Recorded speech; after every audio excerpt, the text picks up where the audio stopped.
नमस्कार शेतकरी बंधूंनो, आज मी माझ्या शेतातलं तुम्हाला कांद्याचं पीक दाखवणार आहे आणि त्याबद्दल आम्ही कशा पद्धतीची मेहनत करतो ते पण तुम्हाला सांगणार आहे. सगळं पद्धतशीर आम्ही पंचगंगा सीडचं कांद्याचं बी विकत घेऊन शेतातच गादी वाफे करून ते रोप तयार करतो आणि ते रोप लागवडीपर्यंत येऊस तर ज्या क्षेत्रामध्ये आपल्याला लागवड करायची त्या क्षेत्रात मोगडून रोटर किंवा पाळी आणून चांगल्या पद्धतीचं निर्मळ करून ठेवायचं.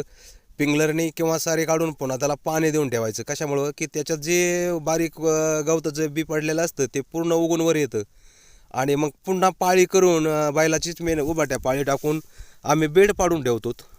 आणि बेड पाडत नंतर काय करतो आम्ही की 15-15 एकरी 1 क्विंटल घेतो. सुपर फॉस्फेट 1 क्विंटल घेतो.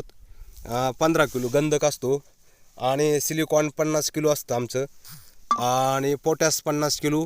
हे सगळं एकत्रित मिश्रण करून 1 एकर क्षेत्रामध्ये हे मी ह्या वर्षी टाकलेलं आहे. ते तर माझा कांदा पण 1 नंबरला आलेला आहे. त्याची क्वालिटी तर तुम्हाला मी दाखवणारच आहे. आता बघा पद्धतशीर आता काढायला आला माझा अर्धा एकर काढायला ना, अर्धा एकर म्हणजे आगं मागं लावलेला आहे ना, त्याच्यावर टिपा फिरवलेला आहे. कांद्याची पात तुम्हाला पडलेली दिसतीये.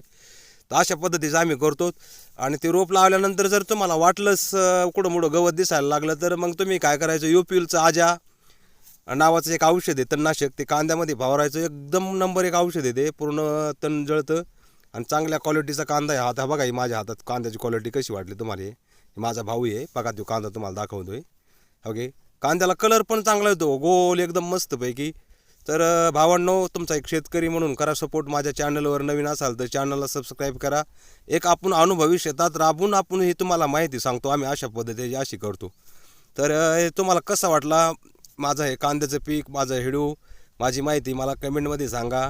एक शेतकरी भावाला आपल्या सपोर्ट करा, चॅनलला लाईक करा.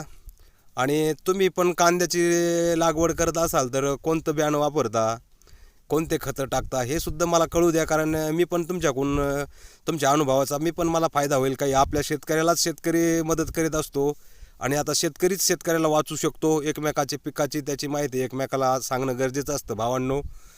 तर भेटू भाऊ दुसऱ्या व्हिडिओमध्ये. तोपर्यंत चॅनलला लाईक करा, सबस्क्राईब करा. धन्यवाद.